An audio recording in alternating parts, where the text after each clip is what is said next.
Alors, bonjour à tous. Good morning, everyone. Welcome to this 11th meeting of the Standing Committee on Official Languages. Before going any further, I would like to welcome a new member to our committee, Mr. Brent Saint-Denis.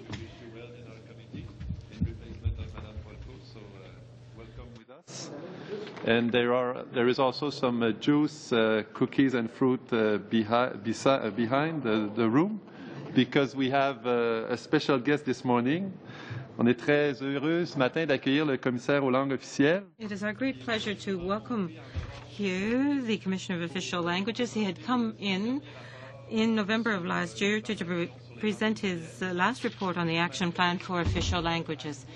He is back with us once again because today the action plan is the subject of our study, and more specifically bilingualism in the federal public service. So without further ado, I will turn the floor over to Mr. Graham Fraser, the Commissioner of Official Languages, and his three colleagues, Ms. Dominique Lemieux, the Director General of the Compliance Assurance Branch, Ms. Scott, who's the Director General of the Policy and Communications Branch, and Joanne Tremblay, the Director of the Legal Affairs Branch. Welcome to the committee, Mr. Fraser. You're always a welcome guest. And thank you for agreeing to be with us today. Thank you, Mr. Chairman. First of all, I have to apologize. I have a cold this morning, so you'll understand if I'm a little bit slow on the uptake today. I hope you'll forgive me.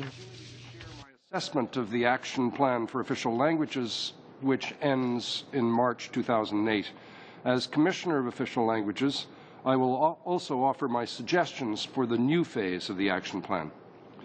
The 2003 plan had three main goals: to advance linguistic duality in Canada, to improve the government's delivery of services in our two official languages, and to foster the development of official language minority communities. The 2006 census data reveal a decrease in the demographic weight of Francophones in Canada in percentage terms, even though their numbers are holding steady. They also show that Quebec's English-speaking community has increased, despite its many challenges. There may be an increase in bilingualism throughout the Canadian population, but there's also a noticeable hesitancy among youth to learn a second official language. Tout récemment, une enquête de Statistique Canada. A recent Statistics Canada examination of the vitality of French-speaking communities outside Quebec demonstrated different attitudes and behaviors regarding the use of language in healthcare, childcare, post-secondary education, and government services, among other areas. The data clearly show a desire among Francophones to be part of communities that are dynamic, both economically and socially. The study results confirm the relevance of the areas targeted by the first action plan, namely education, health, immigration, community development, and government services.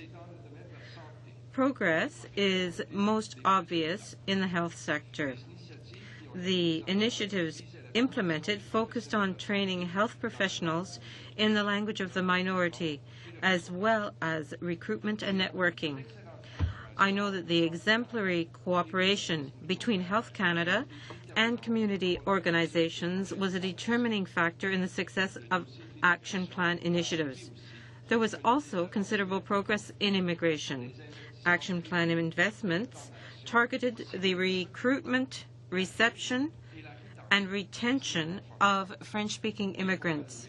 Allocated funds led to various initiatives, such as the strategic plan launched in September 2006 and a system for integrating new Canadians into the Franco-Manitoban community.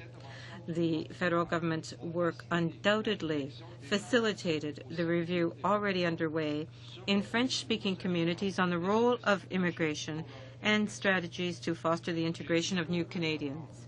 I was happy to hear the government reiterate its support in the speech from the throne on October 17, 2007, for linguistic duality in Canada as well as for the action plan for official languages.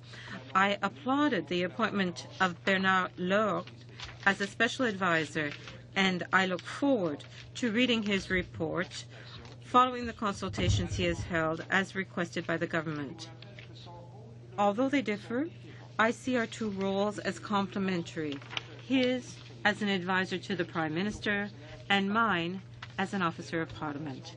But what is important is not Mr. Lourdes' recommendations, but the government's actions.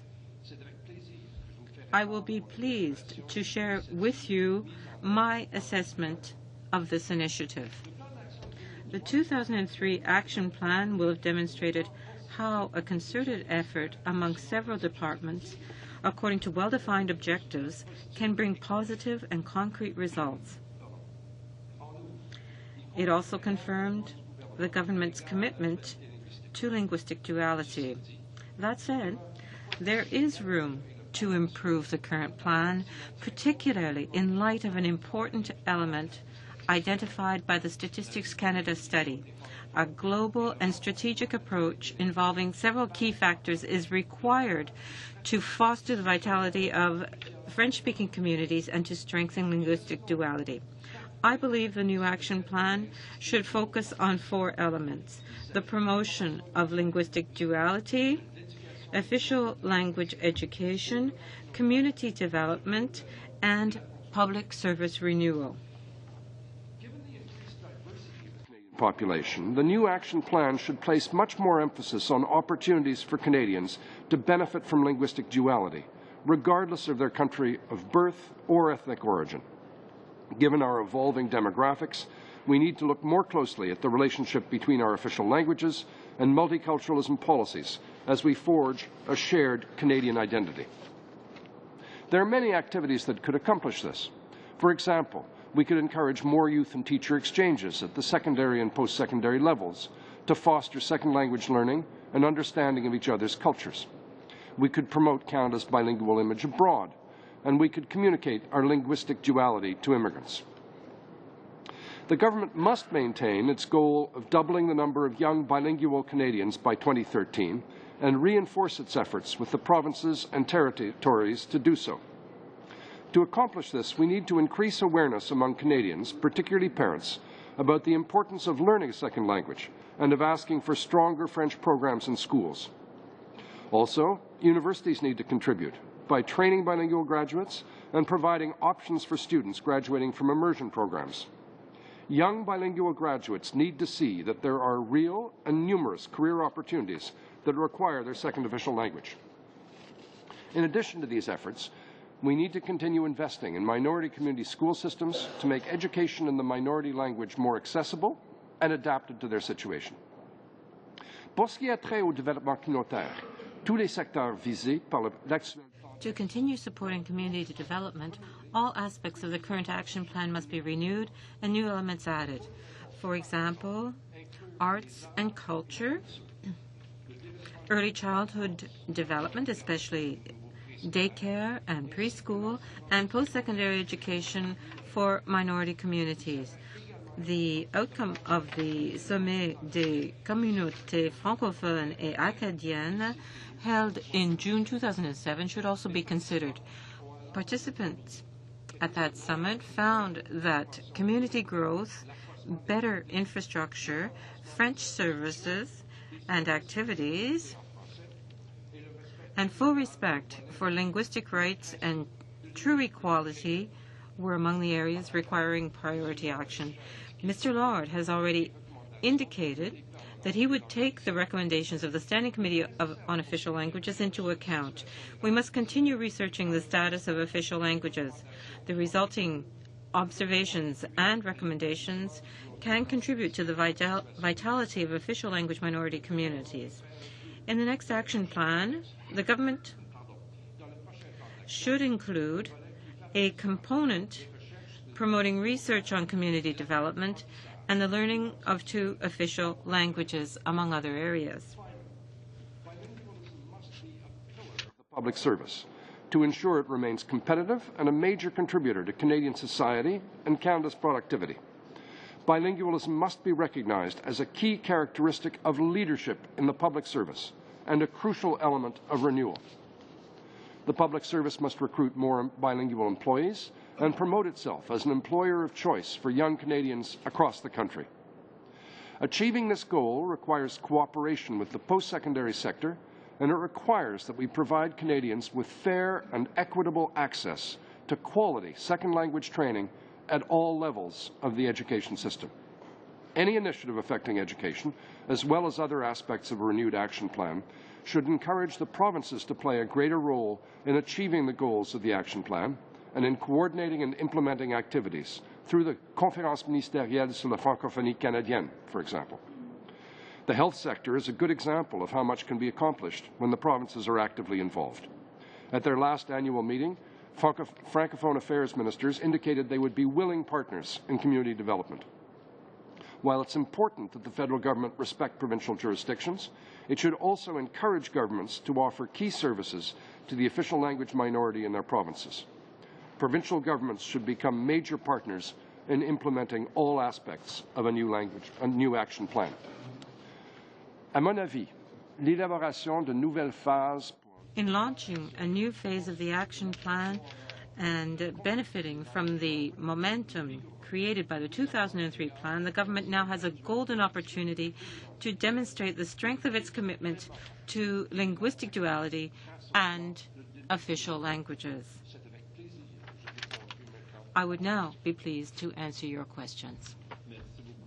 Thank you very much, Commissioner, for this very fine summary of your recommendations. So without further ado, we'll start the first round, the 5-minute round of questions, and we will begin with the Honourable Maureen Bélanger.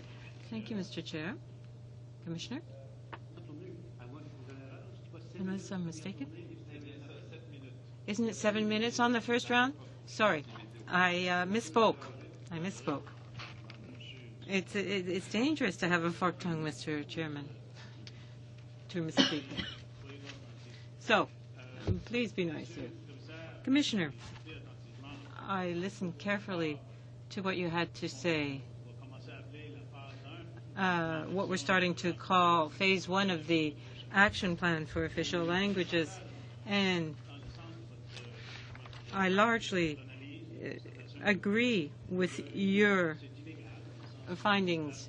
It's uneven. In some areas, it didn't work as well as we would have liked, and in other areas, it worked better than we had hoped. For example, in health, and that was thanks to the cooperation that was established initially between the department and the institutions, particularly the National Consortium for the Training of Professionals and the provinces as well. And I'm pleased to know that you make the same comment with respect to the public service. You say that there should be more cooperation between the Canadian public service and the post-secondary world. I agree with you on that as well. In your opinion, are there some special things that should be recommended either by the Commissioner or by the Association of Universities and Colleges of Canada or by the public service? Have you heard about these recommendations? Are some initiatives being discussed that you could tell us something about? Yes, Mr. Chairman. At the moment, we have undertaken a study jointly with the AUCC, the Association of Universities and Colleges of Canada, and this is a first step in which we're trying to get a list of all the programs, courses, and possibilities available in universities to enable students to maintain the level of French that they have when they finish high school or to learn French. Because one of the problems we see at the moment is that there is a considerable gap between students who are in immersion and those who are not. So I think that the program we're seeing and with the information from Stats Canada, we now have figures to back it up, namely that when students finish high school with a certain level of bilingualism, they slowly lose that at the university if the university doesn't take into account the importance of this skill. So we will be doing this study, and I hope that as a result, universities will provide training options, and a very clear message will be sent out from the federal government, which after all is the largest employer in this country, to the effect that fluency in both official languages is very important for people wishing to work in the public service. There was a study done last year by the University of Ottawa, conducted jointly by Mr. Pierre Deblois, member of the Board of Governors, and another person, I think Ms. Fauteux, at the Faculty of Education. One of the recommendations was that the University of Ottawa should increase the number of bilingual graduates, and that this would be required in order to get their degree. So I trust that the university will in fact move in that direction. That's one important point. The second thing is that they've established an immersion program at the post-secondary level, and as far as I know, they got far more applications than they expected, and there were costs involved in both cases. Yes.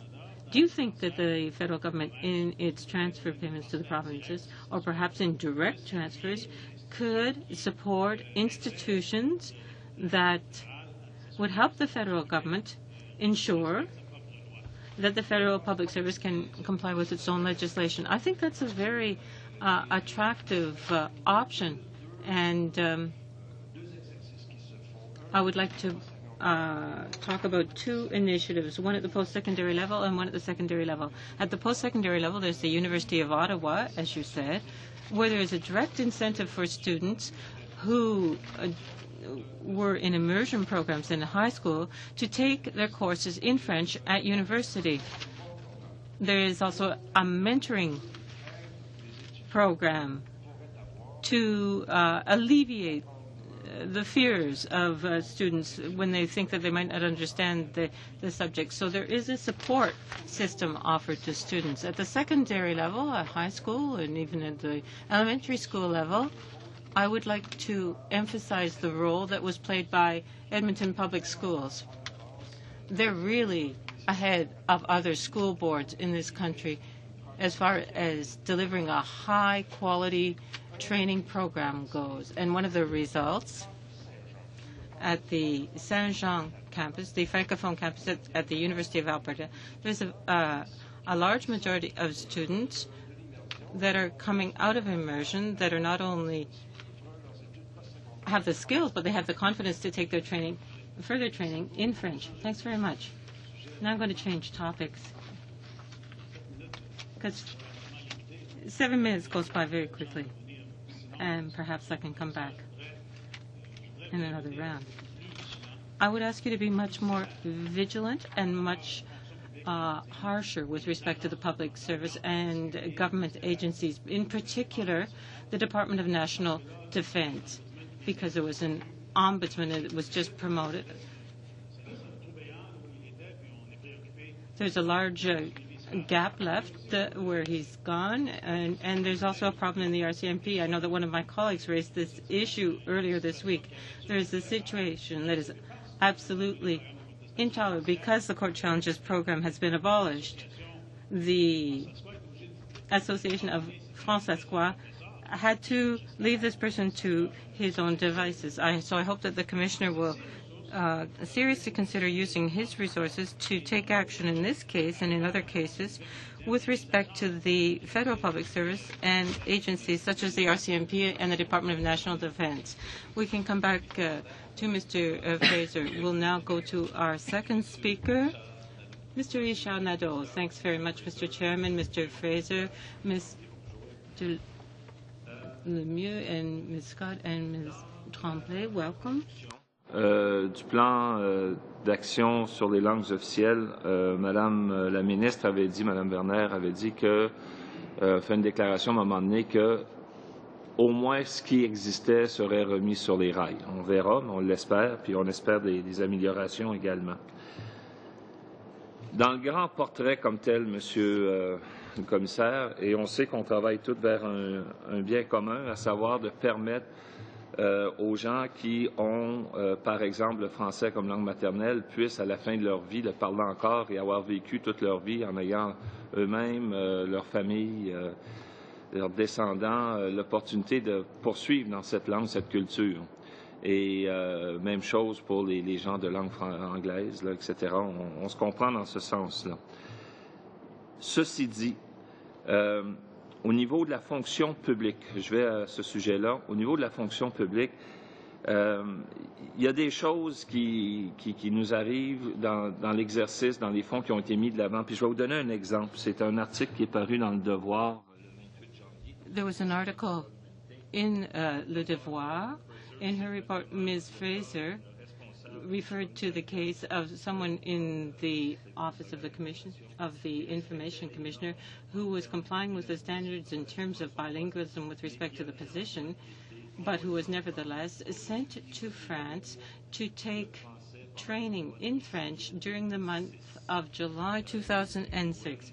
Ruth McEwen, the Director General, paid for her the cost of her stay and the air costs, but the taxpayers paid for the cost of the course and the flight as well, $2,358. And you're not responsible for that. I do know that.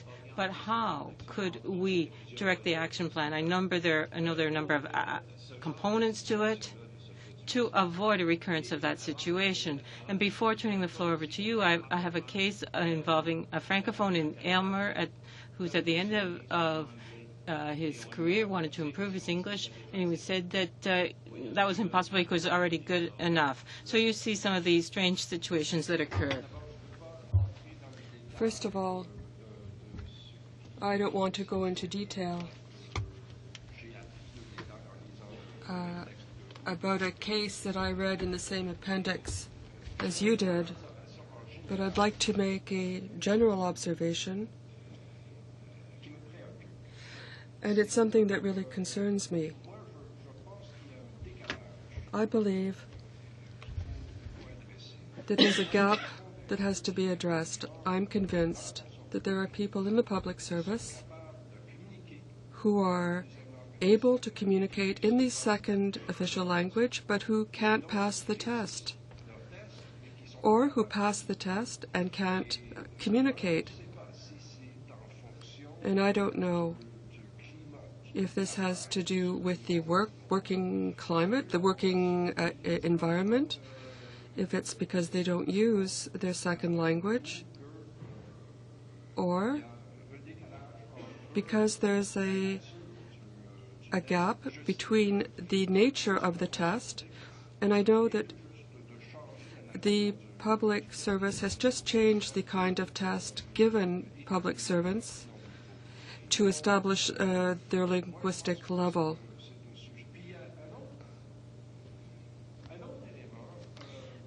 And there's something else.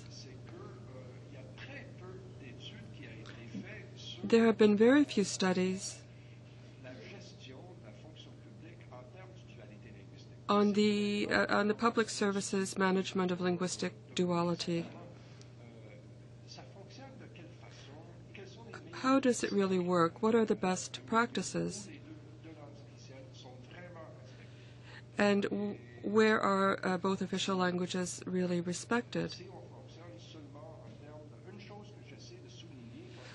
One thing that I try to underscore when I talk to officials is that language duality has to be considered a really wonderful thing rather than a burden,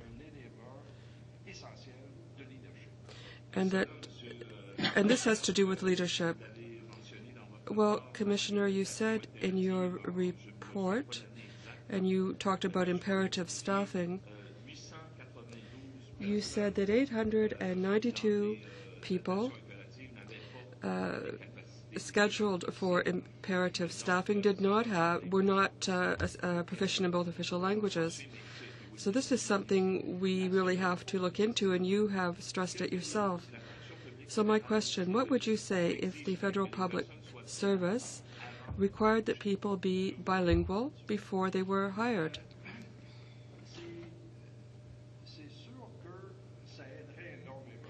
Well, it would certainly help a great deal in increasing the respect for official languages, but at the same time, not all Canadians have access to proper training. And if we made bilingualism a requirement for any job in the public service, there would be all kinds of officials and public servants in Quebec who would lose their jobs or who would not be hired, just as there would be officials and public servants in the West who wouldn't have access to the public service. You have the spirit of the law and the letter of the law, and there's the tension between them, and there's also the on-the-ground reality in this country. There are 4 reasons, in my opinion, for officials to speak both languages: to serve the public, to manage people who have the right to work in their language, to serve ministers who, if they don't speak the other official language, should be able to be informed in the language of their choice, and fourth, and more important but more difficult to define, is to know the country, to know the entire country. Thank you, Commissioner. Now we'll go to Mr. Yvon Godin. Thank you, Commissioner. Thank you to your team as well.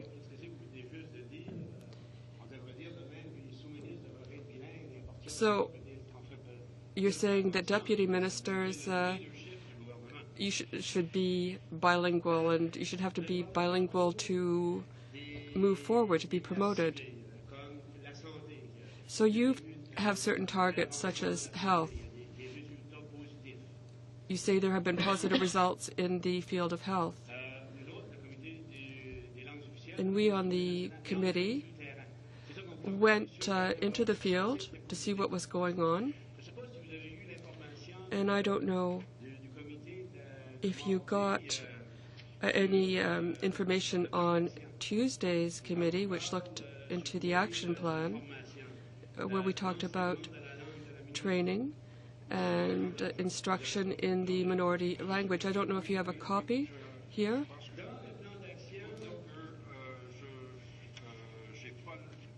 Yes, I have a copy, but I really haven't had time to familiarize myself with all the figures. Well, don't worry, says Mr. Godin. We'll be talking about them. Well, when I look at the action plan, they say that besides the creation of these funds, there is the Minister of Canadian Heritage who, together with the provinces, will ensure funding. So this plan is besides all this. In May 1997, they talk about this on 65, teaching in the minority language. Will start in the second year. But this will not come from the investment fund. They will be compensated by an equivalent cut in other funds. So the regular program, 2003-2004, there is some $144 million in 03-04. There was only 122 million. So there's a real cut in funding to regular programs. So the action plan, well, they're putting money into it to improve instruction in the minority language. And this was during the Liberals' time in office. There was a certain amount of money, plus the money from the Action Fund. There was another cut, and they went down to 43 million. So and it keeps going down. 06, 07. There's a real investment of 140-some million, but then there's an actual spending of 80-some million. Now, even if we look at these differences in funding, the government has only spent 544 million, which means that it spent 209 million, whereas they said there would be 256 million. They thought there would be 50 million more. They said they'd be putting 50 million more in the action plan. But there's some $132 million missing. $132 million that should have been put into targeting certain sectors to make sure that people didn't lose their language in St. John, New Brunswick, areas in Ontario and British Columbia. The government said we have an action plan. We're putting money into it, but it was only 132 million. And this under both the Conservatives and the Liberals.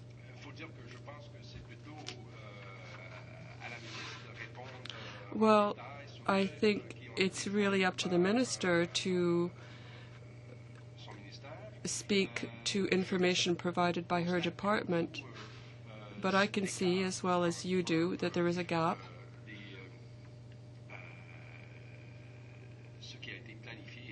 between what was planned for and what was spent.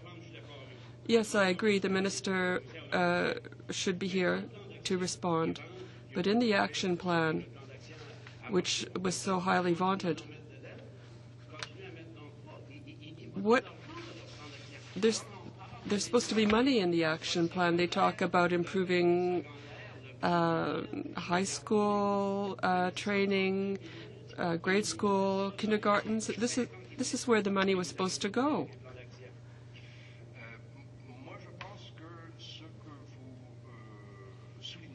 I think that what you're talking about proves two things.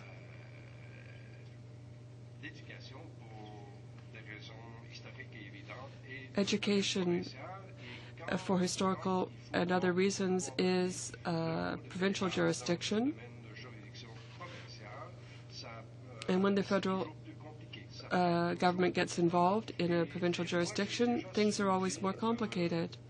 And I've already pointed out the problem of transparency and accountability. It's often difficult in the context of a federal-provincial agreement to make sure that the money that leaves Ottawa gets to the classroom. And like you, we hope that the money will be spent to this end. So the federal government's money, well, I hope it didn't go to sponsorship. It didn't get to Ontario or St. John, New Brunswick or British Columbia. The money simply wasn't forwarded. Thank you, Mr. Godin. Thank you, Mr. Fraser. Mr. Godin, you'll have an opportunity later. And now to the government side with the Parliamentary Secretary, Mr. Lemieux. Thank you, sir, and thank you, Commissioner, for your presentation. I appreciated it.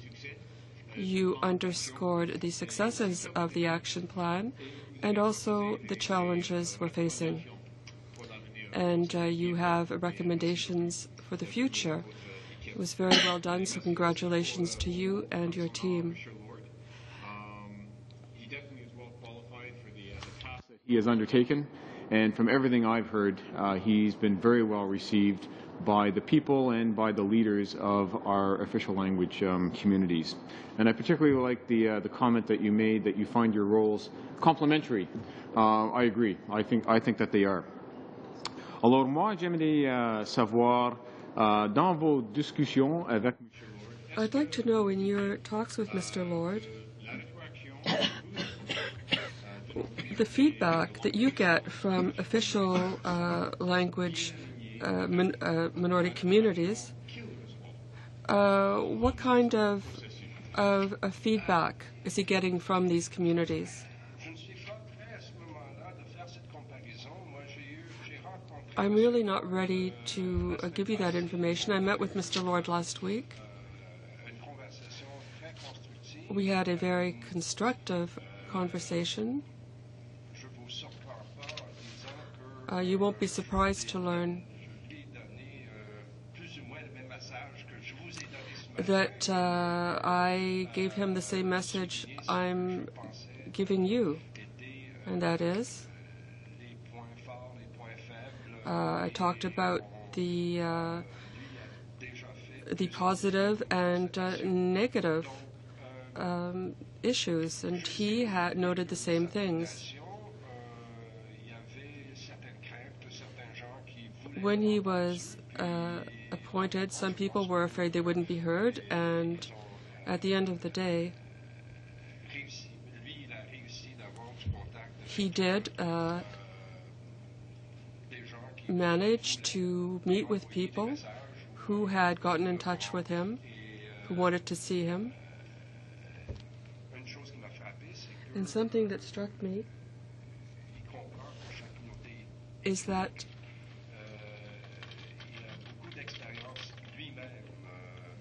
he himself has a great deal of experience with the community in New Brunswick, and it's an experience which makes him especially sensitive to what's going on across the country. He understands the language issues and how they vary, and he understands that certain things have to be improved.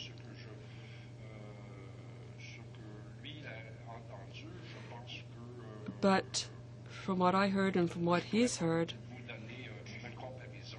well, I can't really give you a specific comparison of what we've both heard.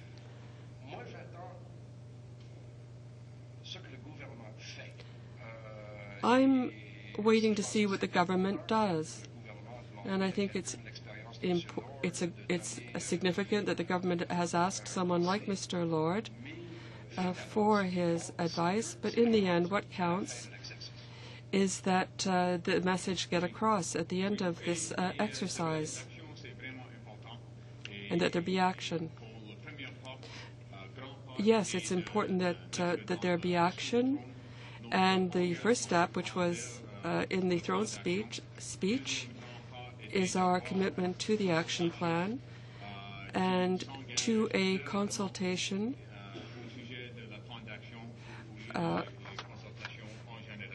on the subject of the action plan, because there are all kinds of consultations underway between the government and the communities. We are acting, as I said.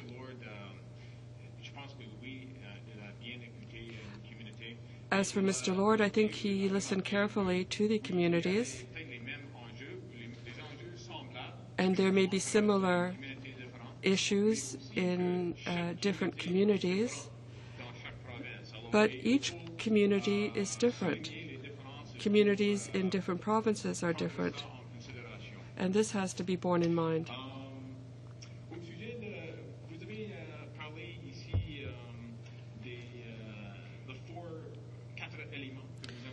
You talked about the 4 things you'd like to see in the next action plan and about other post-secondary education. Alors, vous avez identifié les critères importants, mais c'est aussi important. But it's also important, in my opinion, to make priorities, because we see that there are successes when we focus our efforts in one area, rather than trying to do all kinds of things at one time. So, are you able to recommend certain things as a priority?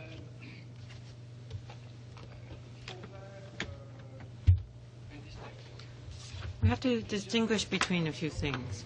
A number of the initiatives that worked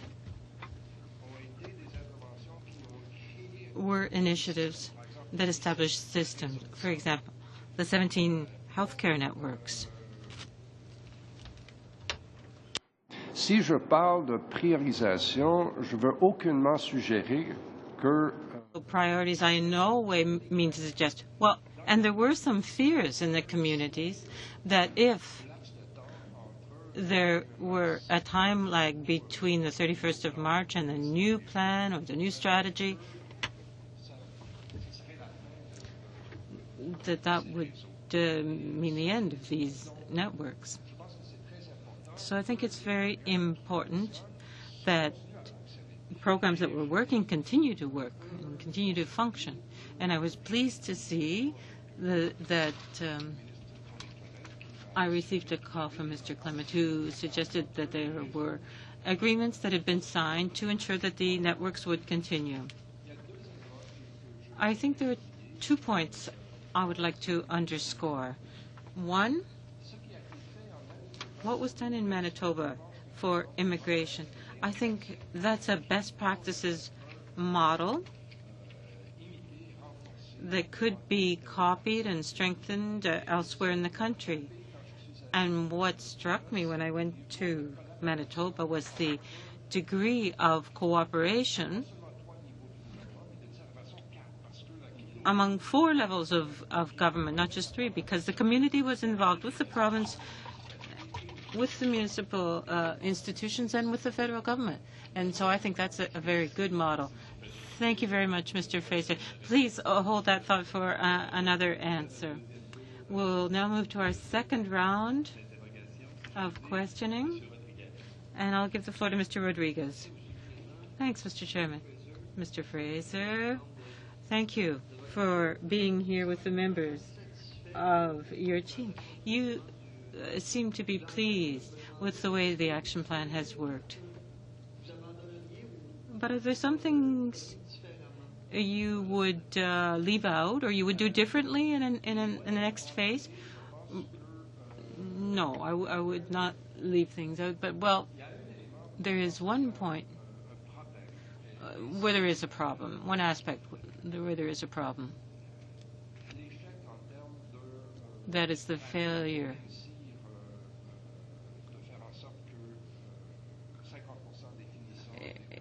in the effort to ensure that 50% of those who finish high school are bilingual in 2013. If we look at various census figures, it seems we've actually moved backwards.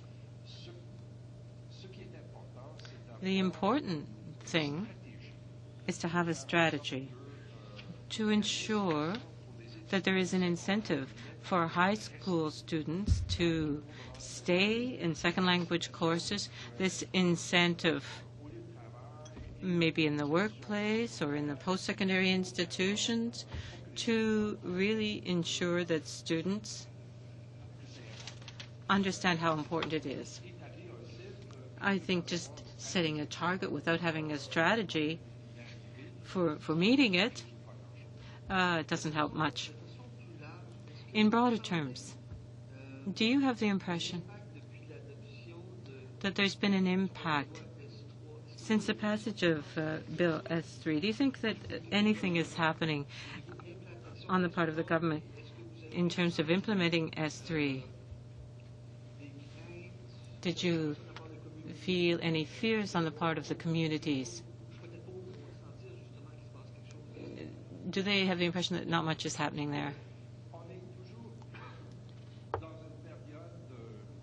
We're still in a period of transition. With respect to the acceptance, so to speak, of this amendment to the bill. I don't like to use S3 because we now have a new S3 with the new session. The Act was amended a little more than 2 years ago, and we can see that the federal institutions are trying to understand it, what their new obligations are. There are some fairly interesting examples of initiatives that have been undertaken in the field to highlight the efforts to take affirmative action for the development of minority communities. One thing I should emphasize before carrying on, there is necessarily a sort of minimalist interpretation, partly because the scope of the Act will be ruled on for the first time by the courts. During this period when the scope of the Act will be interpreted by the courts, there's a tendency of the departments to hang back to see what the scope of their obligations is. Well, to go to the action plan, and I agree with you, we all agree we have to improve it. You suggested certain areas, culture, arts, and so on. I think we all got a letter from the Association of the French Press, which said that the first plan disregarded the communications area altogether, didn't take into account the growing importance of communications and the importance of the media in the vitality of these official languages communities, and the importance of having a communication focus in the next plan. What do you think about that? When I talk about the importance of arts and culture, what I'm thinking of is the importance for minority communities of having a francophone space, or in small anglophone communities of having an anglophone space, so to speak. And I can hardly imagine how you can live in a linguistic space without having access to the various means of communication, without going into details about the various points regarding the funding of newspapers, the independence of the press, and so on. I think that if we're thinking about the vitality of a minority community and what it really means in concrete terms, it means being able to live in a linguistic space. Thank you, Mr. Fraser. We'll now go back to the government side. The Honourable Michael Chong. Thank you, Mr. Chairman. Thank you, Commissioner.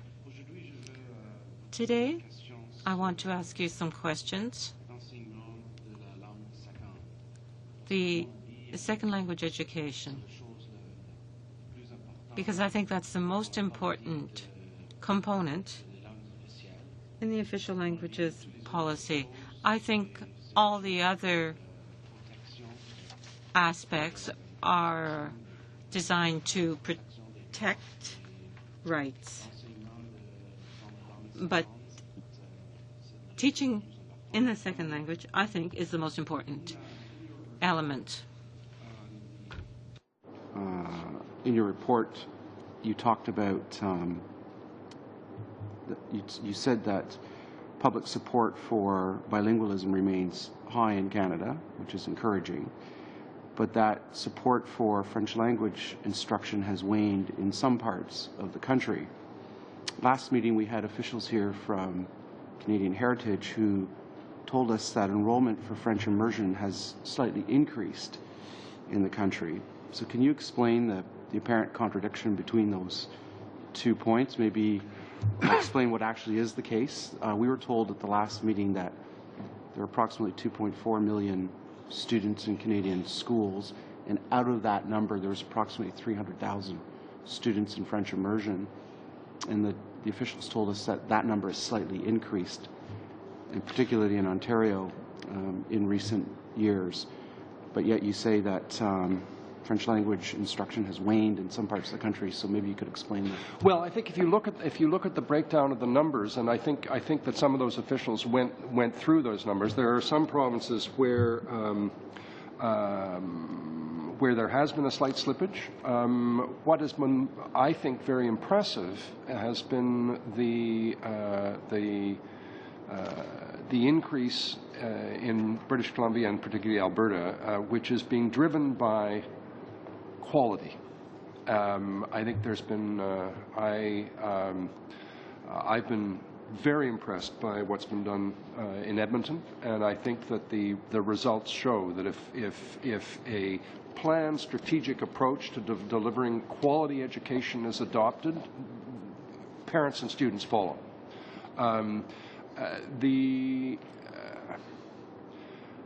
I keep thinking about the fact that in the 1980s, there were studies done that showed that if the increase continued at the same rate, by the year 2000, there would be 1 million students in immersion. Sometime in the 90s, around the time of budget cuts, there was a plateau at about 300,000, and sure, we've remained at about 300,000. And so there's a bit of, you know, sure, some provinces drop a bit, some provinces increase a bit,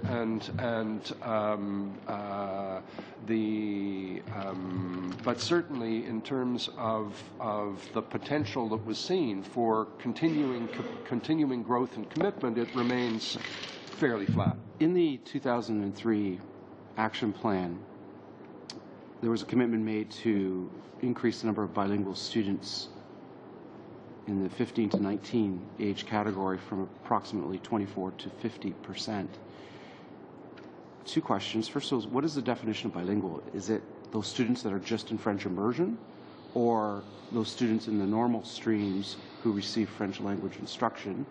Because it seems to me that the only way to become bilingual is to be in French immersion.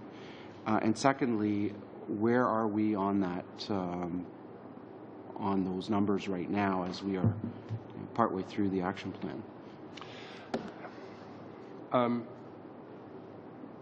Two things I would say to that. One is, and this is one of the challenges you always have in terms of statistical analysis of language mastery. It tends to be self-identification. So that the numbers that have always provided the basis for the analysis has been the degree to which people at that age self-identify as bilingual, and so I don't think, and every now and then there are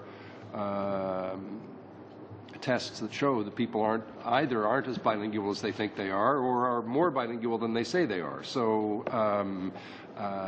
it's a challenge in knowing exactly what we're talking about. The other thing one comment that you made is challenging the idea that immersion is the only way to be bilingual. I didn't go to immersion.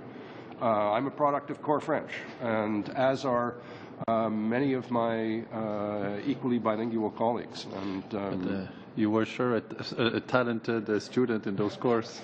We'll now move on with Monsieur Gravel. Merci, Monsieur le Président. Merci, Monsieur le Président. Thank you, Mr. Chairman.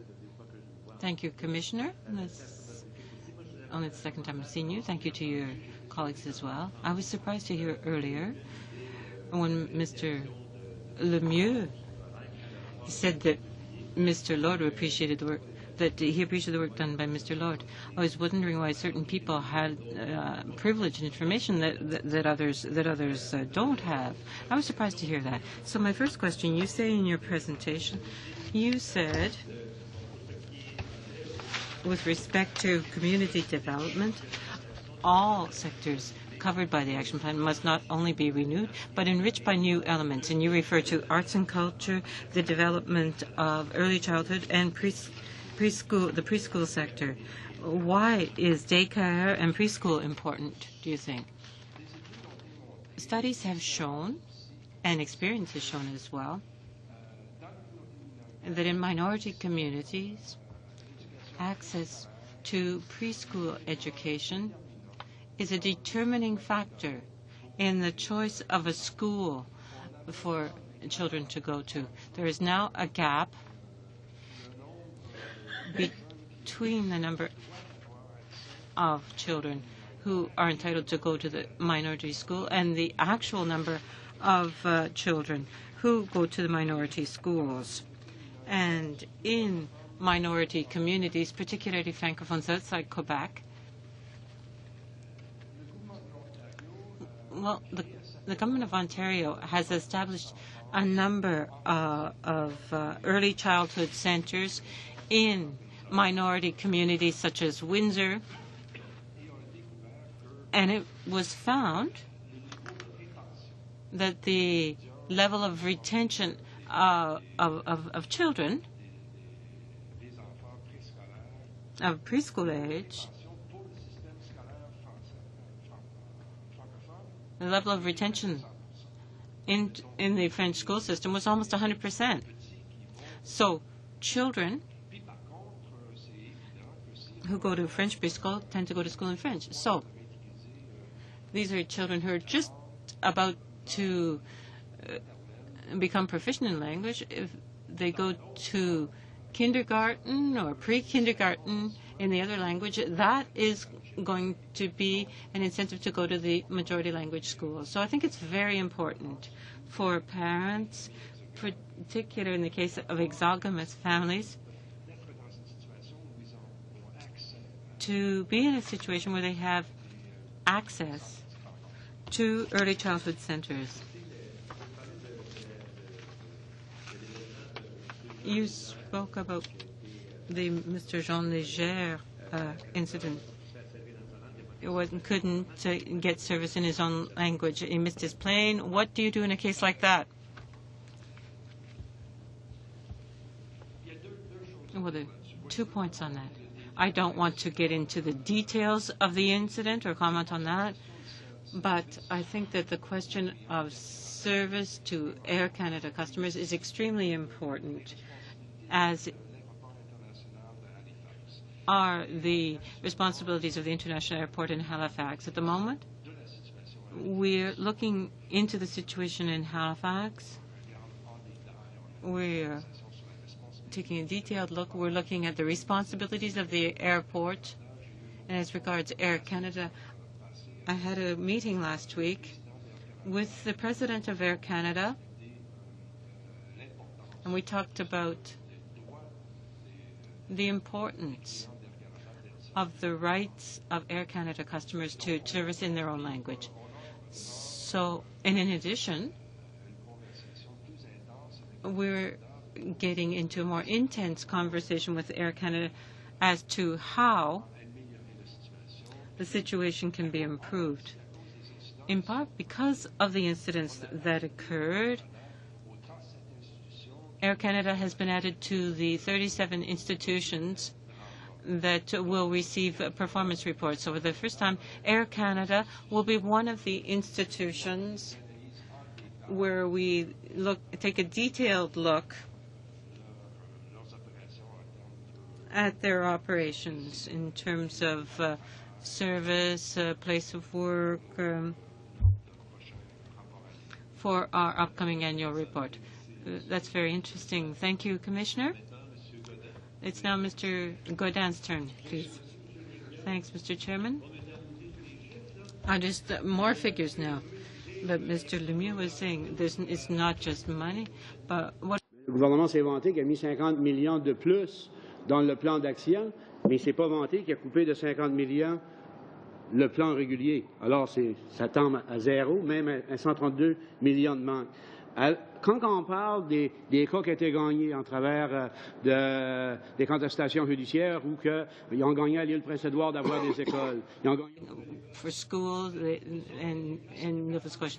That's why young people can learn French and take their schooling in French. With a shortfall of $132 million, don't you think that there will be an impact on that? There will be consequences for the action plan with the regular programs and the action plan. If there's a $132 million shortfall, and Mr. Chong said it himself, he said education was important. Every meeting he raises education. Now we find that there's $132 million missing from the regular program for official languages. That's a lot of money, and that will have an impact on bilingualism and minorities in this country.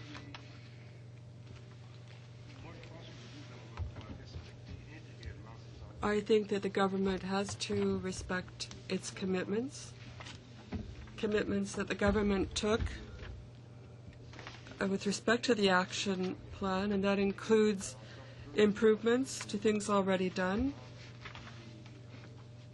And it means that the money targeted or allocated should be spent. Now, with respect to Mr. Lord, you said Mr. Lord did a good job in New Brunswick, but his counterpart, or I don't know if you can call it your counterpart, he's saying the position of a language commissioner in New Brunswick exists since 2003, and he said in 4 years of service, there were the same complaints over and over again. And this showed that ministers had to stop failing to respect the law. So in New Brunswick, there were problems. It's clear there were studies. So he couldn't manage things in New Brunswick. So I'm worried about Canada. I mean, what do you think? And in New Brunswick, there was a 2% decline in the Francophone minority population, and that's from Statistics Canada. Well, Mr. Chairman, as I said, and I'd like to repeat,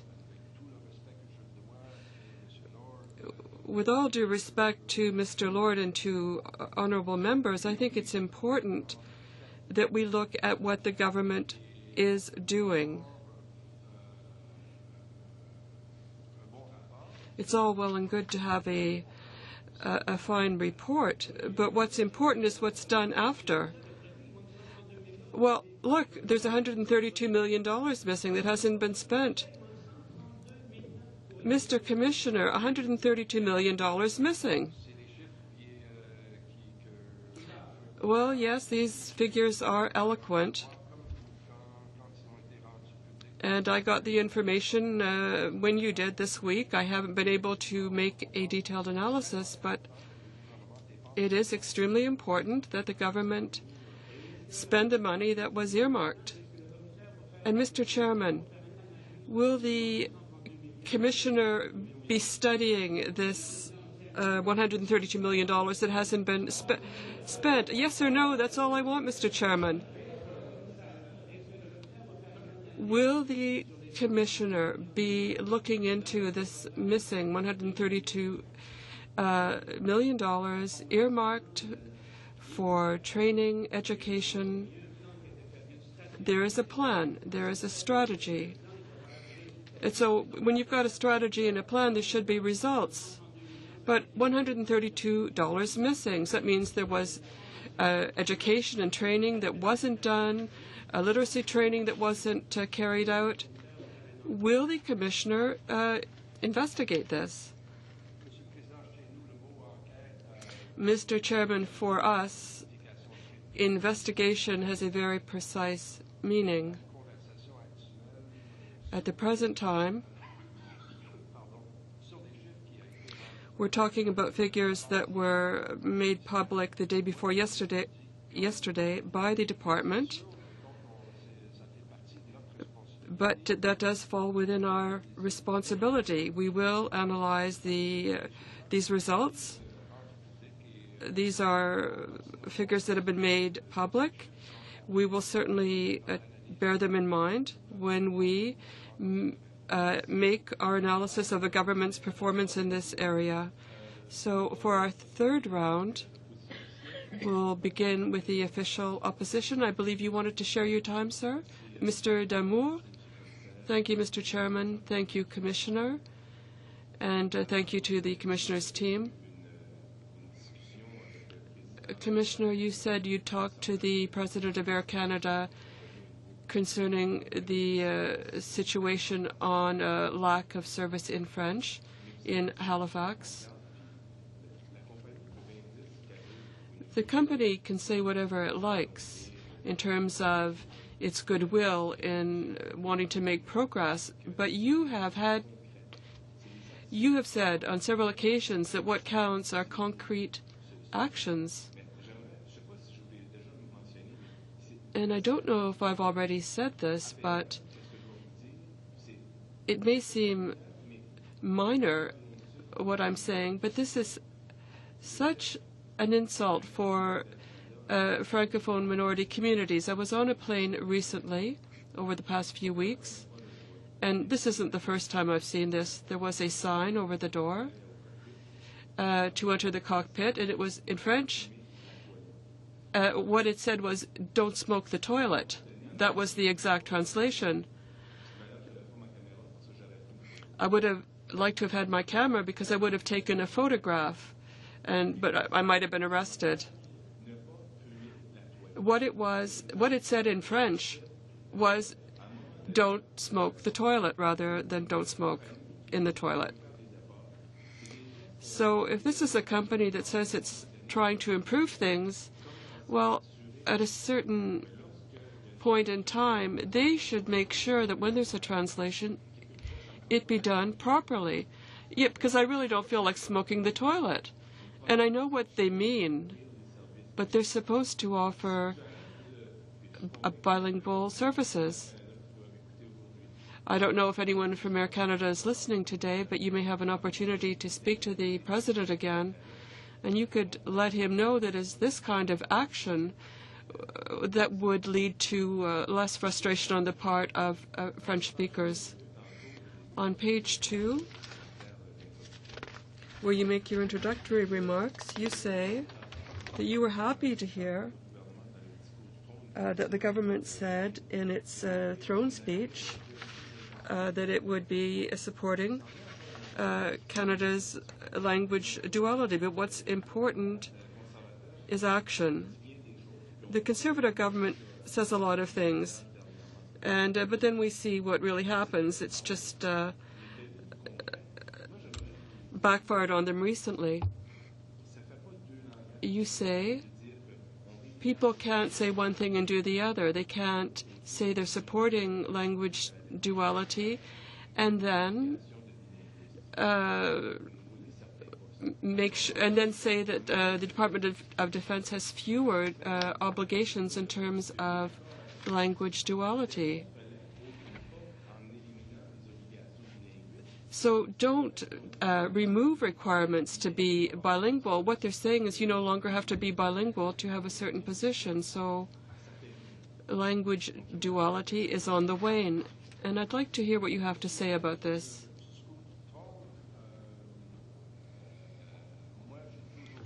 With respect to the throne speech, I have always said that a throne speech is a menu and not a meal. I say the same thing with respect to the government's commitments. What counts are results. In terms of the Canadian forces, what your colleague said earlier,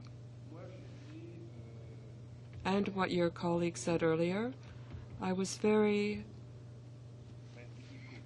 disturbed by what Mr. Yves Côté said with respect to the training of Francophone soldiers.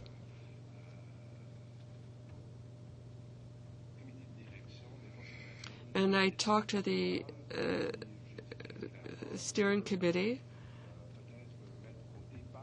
of the Defense Committee, and he said, Mr. Côté may be leaving, but I'm here, and we need proper training. I toured military bases, and I am following closely what's happening with the Canadian forces, and especially with respect to training. They're moving from what they call a universal system to what they call a functional system or an operating system.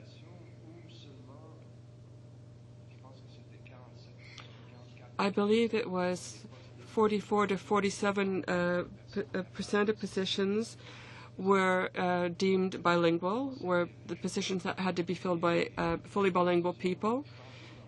But this was a failure, and their decision to change their approach was an admission, an avowal of defeat. Thank you, Mr. Fraser. As you know, our committee also looked at the case at Camp Borden, as you did. Now, the Bloc Québécois with Mr. Nadeau. Thank you, Mr. Chairman. First of all, I'd like to sincerely apologize, and I hope that Ms. Lemieux will accept my apologies. Earlier, I called you, or I used another title with you or another name. I just want to correct that. Mr. Chairman, Mr. Commissioner, there's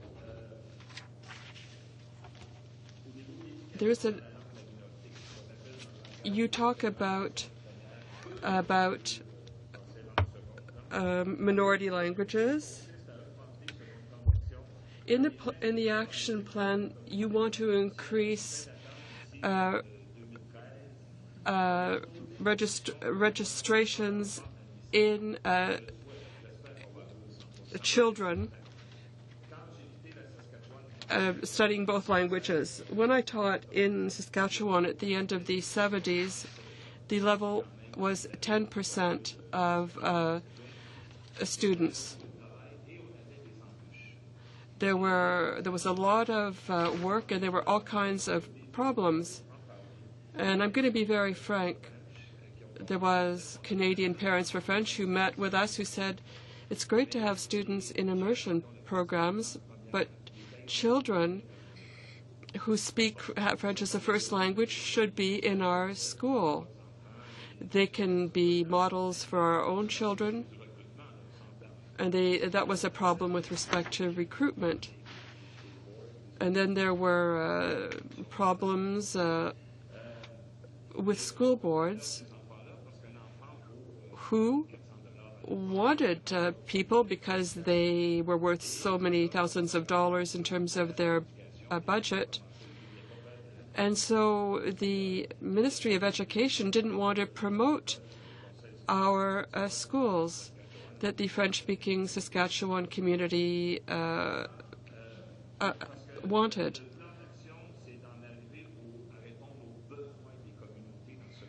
Now, the action plan was meant to respond to community needs.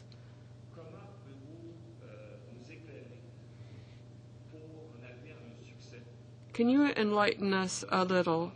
How are we to reach this level of 80%? You talked about Edmonton, the Edmonton School Board earlier, and I'd like you to speak on this subject.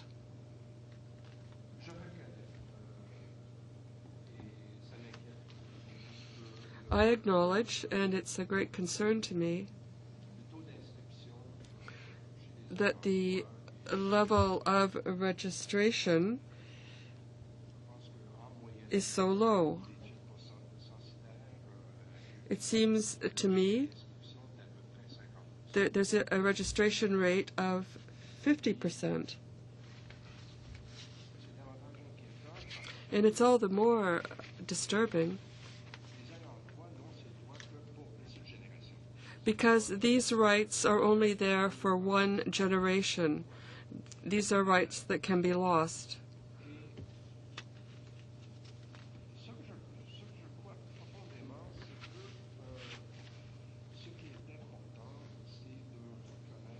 What I think is important is that we recognize the right of excellence for minority language skills. People aren't going to have their kids go to a certain school for a principal.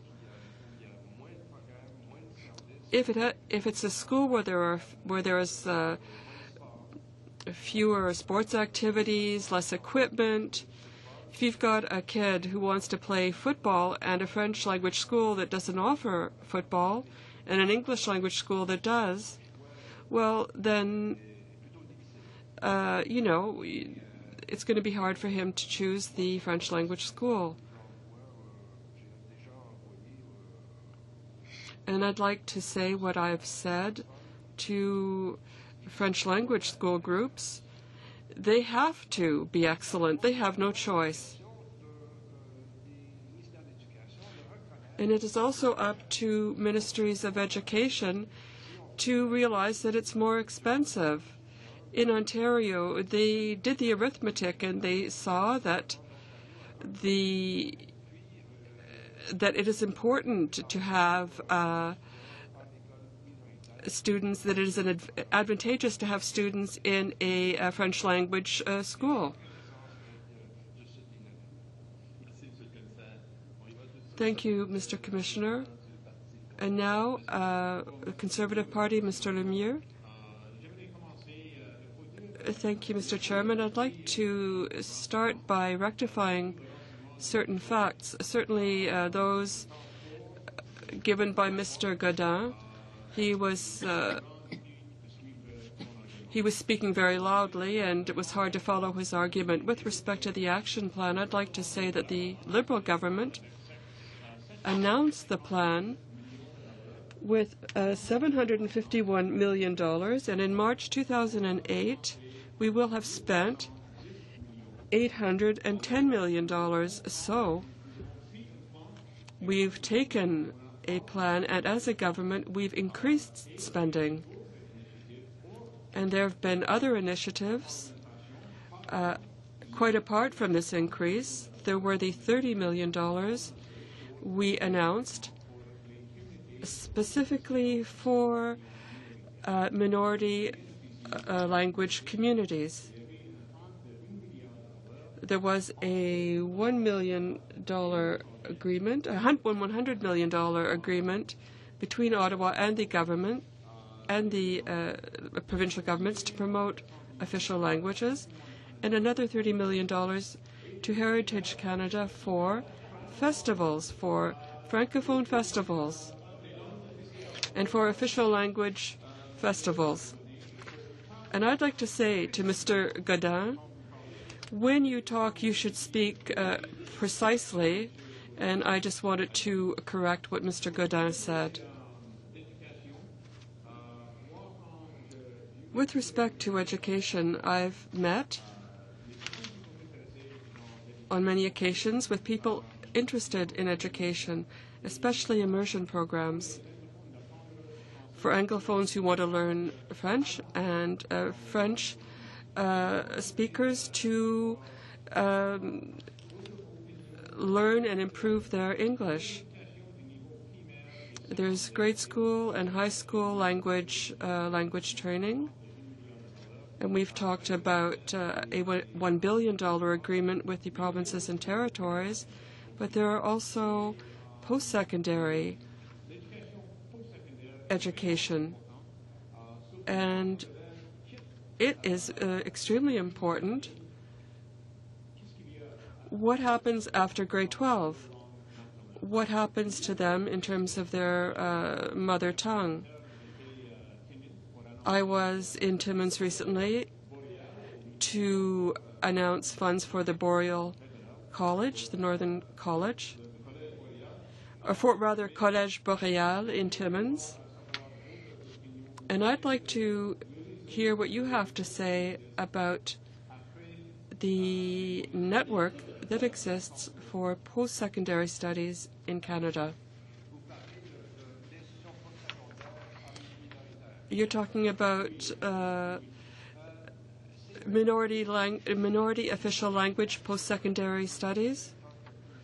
Well, the investigations I've carried out as official language commissioner have allowed me to see just how vital these institutions are. These institutions who do extraordinary things with very little money. You talked about the Collège Boréal in Timmins. Well, I visited the Collège Boréal in Sudbury and Collège Boréal in Hearst. There are several campuses.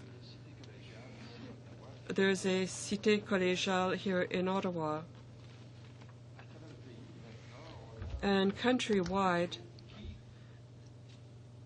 there is a network where they share best practices and where they have agreements with English language institutions in order to provide programs and courses. I'm thinking about the Saint-Jean campus, which is Alberta University's French language campus, and there's also the Bureau of Francophone Affairs at Simon Fraser University.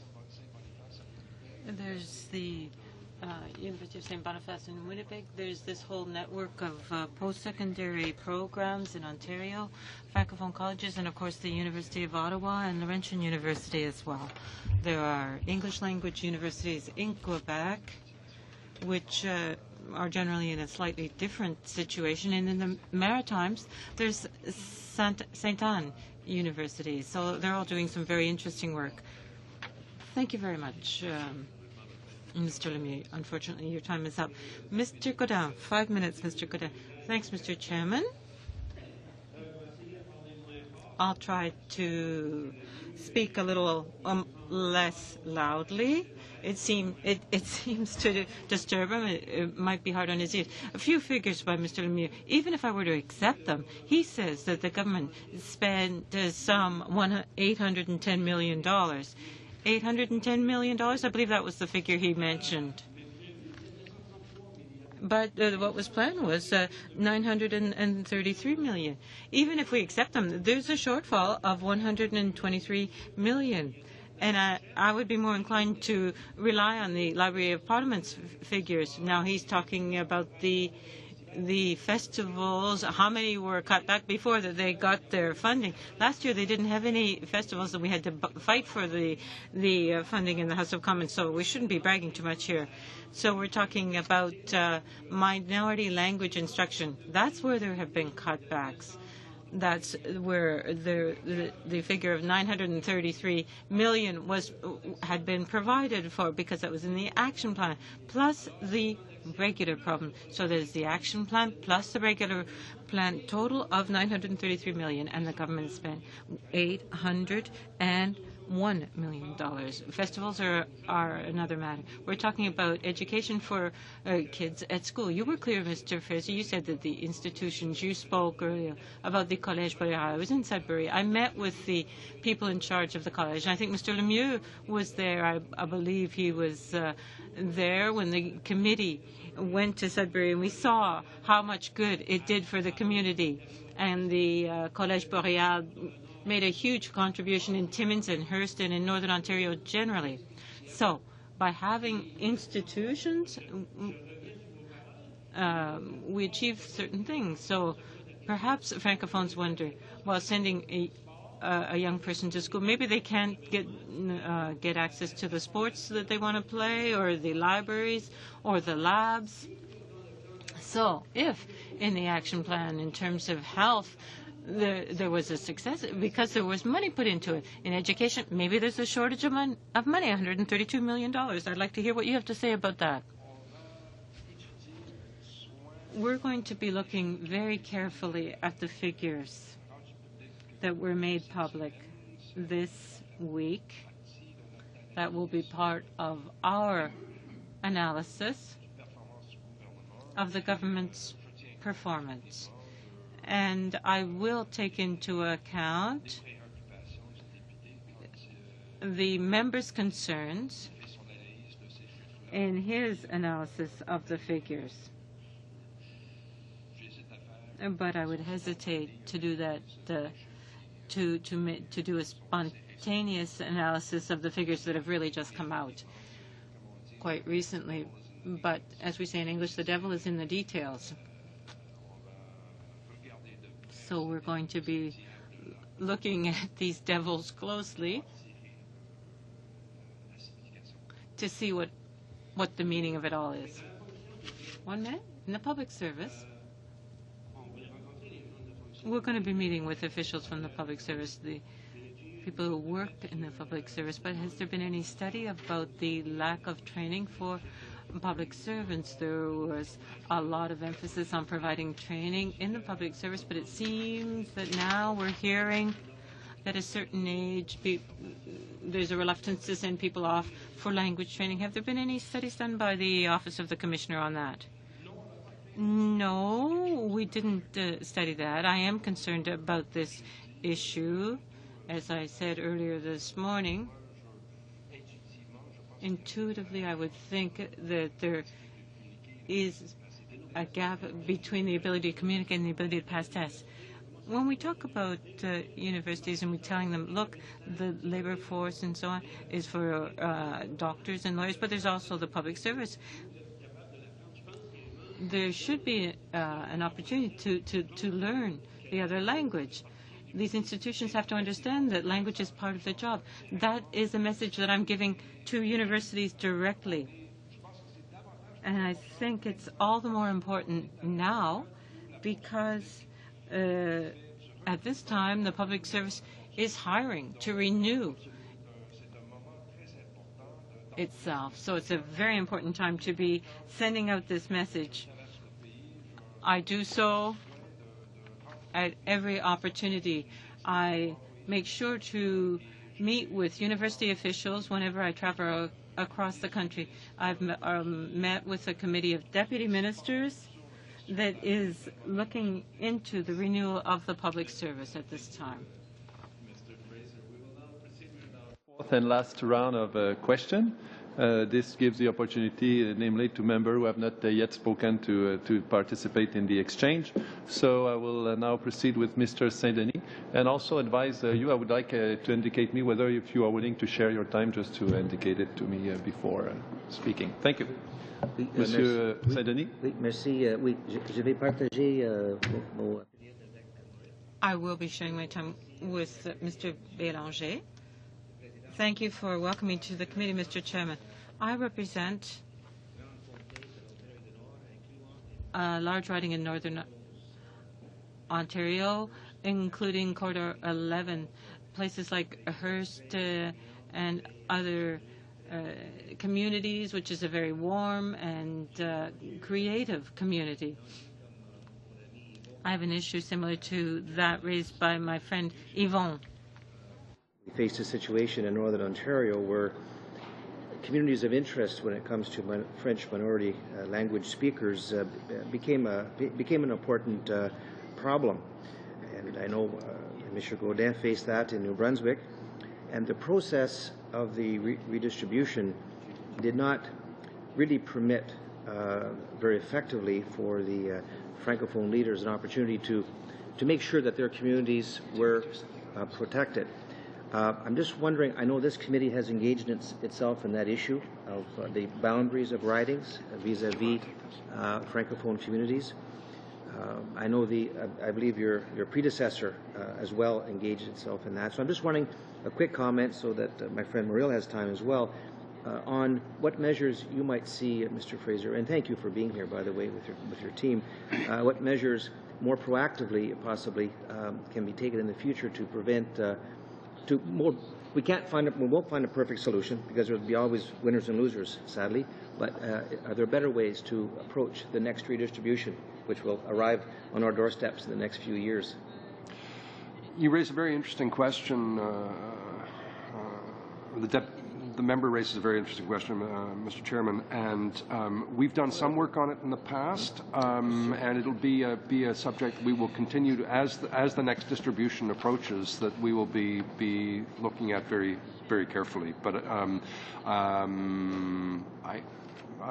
do you have something to add to? I ask Catherine Scott to add something.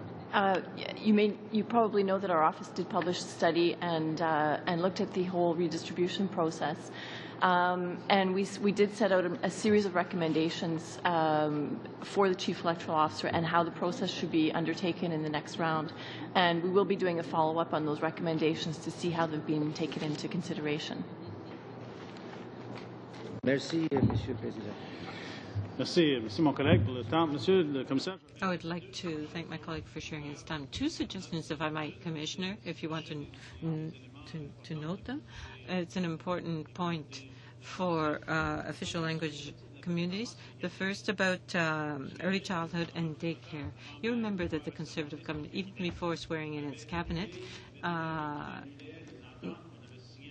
said that it had cancelled its agreements on daycare centres with respect to language provisions, which mainly pleased the communities. The $250 million that the government set aside to encourage the private sector to establish spaces in child care centres didn't work. Could you perhaps suggest to the government to consider taking this $250 million and giving it to the official languages communities to create child care centres? Because we know that everything starts in early childhood, and since these $250 million didn't work out, it would have been much more successful in transferring it to the provinces for the use of official language communities. That's just a suggestion. Word to the wise is sufficient. So I think it's becoming very important, you said so yourself, to look at immigration generally. When the minister was Ms. Kaplan, Francophones outside Quebec convinced her to insert an amendment in the bill, and the Commissioner of Official Languages at the time supported that with respect to the preamble of the legislation, which stated that the immigration programs must respect the present composition of Canada. 75% or 25% Anglophones and Francophones, which is not the case, because we realize in terms of immigration, it's more like 90% Anglophone and 10% Francophone. So it might be a good idea, Mr. Commissioner, to have an in-depth study of the practices that we have, because I know that there's a good provision for language training in training in the second language, but very little for French. So there's more for English. So we want to have an impact in the future. If we do nothing, there will be ongoing polarization of Canada, where we'll find Francophones mainly in Quebec and fewer Anglophones there, and the opposite in the rest of the country. And the polarization will lead to an untenable situation. So I think, Commissioner, that we need to look into this major issue of immigration. Thank you for your indulgence. Thank you, Mr. Bélanger. Unfortunately, Mr. Bélanger has used up all his time, but I think that the Commissioner took note of your constructive comments. Mr. Petit, on the government side now. 5 minutes. Good morning. Mr. Fraser, pleased to see you again. In terms of the action plan, I noted a number of points. Because there hasn't always been an action plan, there wasn't always an official languages act either. In terms of bilingualism or Francophones outside Quebec, well, let's use that expression. At the moment, what Stats Canada tells us that there's been an increase from 66 million to 800,000 bilinguals, 21 schools, community radios, 21, and then there's Radio-Canada and the satellites that we have today that make it possible now to have programs, either cultural or news programs, that we couldn't have during the earlier years. These services simply were not available. But the question I want to ask is this. It's 2008, and of course the government Well, and this is why we need your help. It seems that there's a difference between the communities, minority communities in the West and minority communities in the East when they're living in a minority situation. My children are in Alberta and they're studying at the Saint-Jean College. You know about it. They're teaching very good French. Sometimes it's even better than in Quebec in certain areas. As you know, the Collège Saint-Jean is achieved the level of faculty. There's now a dean there. The impression in Alberta is that without the official languages legislation, there was nevertheless a desire to bring French in, and that was in all areas. You know that, as I do, that people can do their education in all areas without there being any requirement to do that. So that's the West, and I'm speaking to the particular case that I know about personally.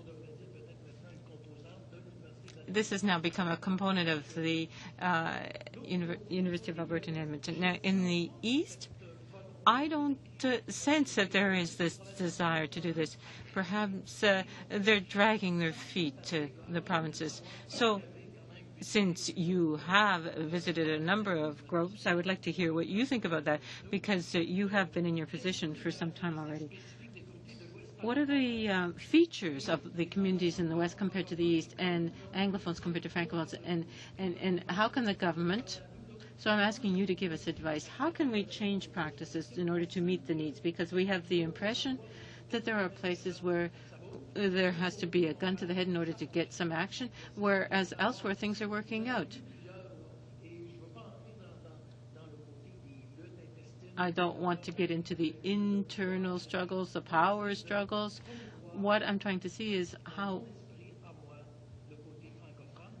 there can be promotion of the French fact, but there are also Anglophones, the Anglophone community in the Gaspé Peninsula, where Anglophones have no services in their own language.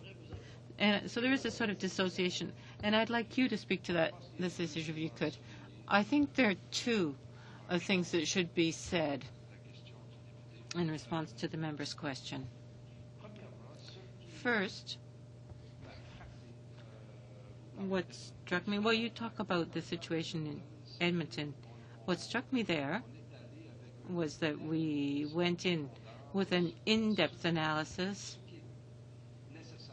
of what needs to be done for education in French, not just at the elementary and secondary levels, but from the very beginning, from kindergarten up to the 16th year studies. So they included all of these levels, and we came up with 14 criteria, which went from the support for school boards to the support of the principal, the commitment of a competent instructor, support for the instructor, and so on. It wasn't complicated, but it was a very rigorous and logical study, and those criteria were applied. Often, in other provinces, and I don't want to make a distinction between the West and the East, but in other school boards there may not be the same rigorous approach. Another factor that cannot be disregarded is the issue of economic growth in Alberta, which is a significant factor. In some provinces, the situation is declining, whereas there is growth in Alberta. I've gone to other provinces, and I've mentioned what was done in Edmonton, and then people say, well, it's Alberta. Just look at the figures. Look at the resources they have to use. So even in the poorer provinces, those with fewer resources, the importance is to proceed with some rigor in dealing with this issue. Thank you very much. I'm going to try to be a little bit rigorous as well with respect to the time periods here. Mr. Nadeau, your final round. Thanks, Mr. Chairman. Mr. Petit, perhaps you need to look at the background of the communities rather than saying that things were better in certain areas than in others, because some people will be disappointed with what you had to say today, but I'll leave you that there. I'll let you think about that, mull that over. Just a few points that have already been raised that I'd like to go back to. In light of what Mr. Bélanger had to say, the RCMB, the case of Justin Bell, where something has to be done, where there's even a reference to respect for the Contraventions Act. There was a Mercure case in Saskatchewan. There's the Bell case as well. This starts to get a bit ridiculous in the light of what I was saying at the last meeting. People are going to say, what point is there in me learning French? People won't even serve me in French, and I'm the subject of ridicule as a result. So I'd like to hear you about that. Mr. Air Canada, the Mr. Léger example. There isn't always time to do everything that needs to be done to get service in French. I remember that I went 3 times to the Commissioner's office to get on the Elections Canada list in French, in my own language. That even was covered in the newspaper. And National Defense Board need to keep that in our sites, and the department generally. But in terms of official languages, they don't do very well, particularly as regards French. Now, as regards governance, you say that the fact that Heritage Canada looks after all of the policy and needs to look at the alter egos and the other departments. There is something that I would call a lack of objectivity. I think that was the term you used, where you coordinate things, you manage, and you evaluate yourself. That's a little bit extraordinary. So now I'm going to throw something out. The Liability Act, I know that the Conservatives think that they're purer than the driven snow with the Accountability Act. That was the legislation brought forward by Mr. Baird. I'm just wondering whether there are any features in that legislation that we could look at, if you have any comments on that, because you did refer to that. Perhaps you could talk more about governance.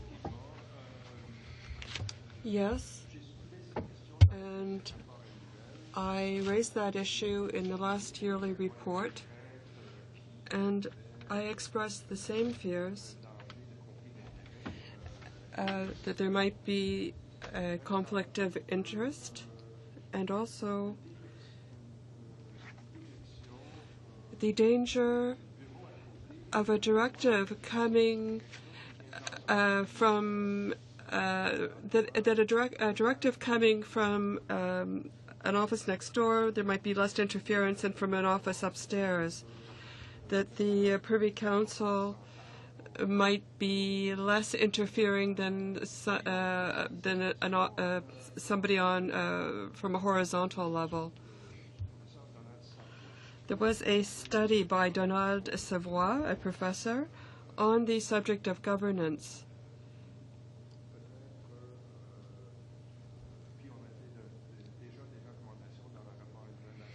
And we've already made recommendations in our yearly report, but I'm going to ask Ms. Scott if she has anything more to say on the study Mr. Savoy is doing right now. Yes, we asked Mr. Savoy to carry out this study. He's already interviewed various people. We asked him to look at the impact of the transfer of official languages to Heritage Canada. And we asked him to look at horizontal governance within the government apparatus. We hope to have his report in a few weeks. And we intend to discuss it in our next yearly report. Thank you, Mr. Chairman. So, Mr. Godin, I suppose you're still ready to speak? Yes, Mr. Commissioner. I'd like to talk again about the Mr. Léger case in Air Canada, and about another gentleman who asked for a can of 7-Up. And this went to the courts, and Air Canada was ready to go to the Supreme Court. In Mr. Léger's case, Air Canada is twiddling its thumbs and seems to be saying that what its staff did was okay. And this is the message that gets across to the people. Like, you know, just don't get involved in this kind of thing. Now, this was imagine there was the Léger case and all the support that gentleman had. What if it was someone else? There was also Madame Poulin who had problems with the RCMP.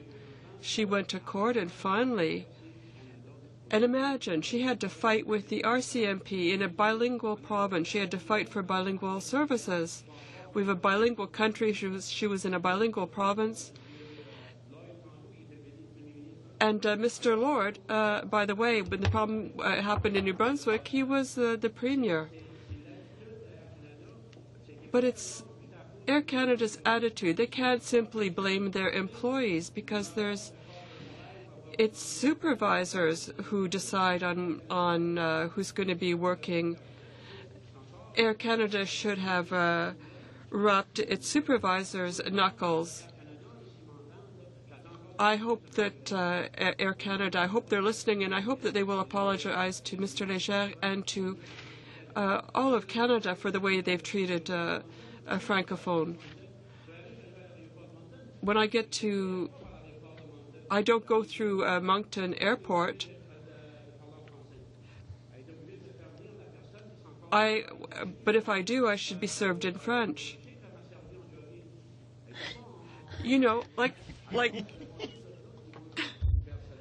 You know, when I talked to one person, they were in a jogging outfit. They weren't even dressed in their uniform. There are problems with staff, but there are people who keep on having to fight for the same things. This gentleman who talked about the translation, where what you read was, "Do not smoke the toilet." That might be funny, but I think Air Canada certainly has room for improvement. They seem to be stubborn in not doing it. I think it's time that the Commission, you know, take the side of these people. And I just wanted to be clear on my feelings. Mr. Chairman, I'd like to address, first of all, something that Mr. Nadeau said that was really very sad, having to do with the RCMP. And I think this has to do with your question. And I'd like to say two things. What's missing in all these cases, in all these incidents, the major value that should subtend any intervention, any act, that important value is respect. It's respect for Canadian citizens. And when this is not there, well, we see what happens. And the other thing I'd like to say is that I have already observed that in certain institutions, we find that we're dealing with a series of incidents where there are complaints, then there are inquiries, more complaints, more inquiries. So what we're trying to do is to find a third way to deal with institutions plagued with systemic problems. There might be an ombudsman who, besides dealing with complaints and issuing directives, we might want to be able to let an institution know that there are problems and initiate a new conversation so that behaviors change.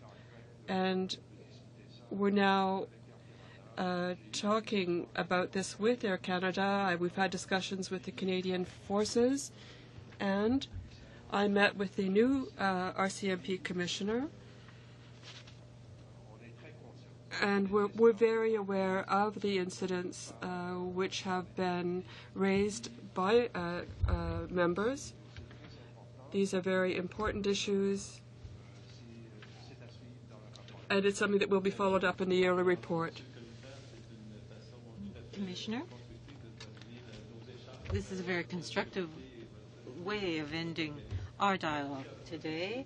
I would just like to thank you for your sustained attention and that of your colleagues. I'd like to thank the members of Parliament as well. Thank you very much for your four-part summary. It was very interesting. Thanks very much indeed.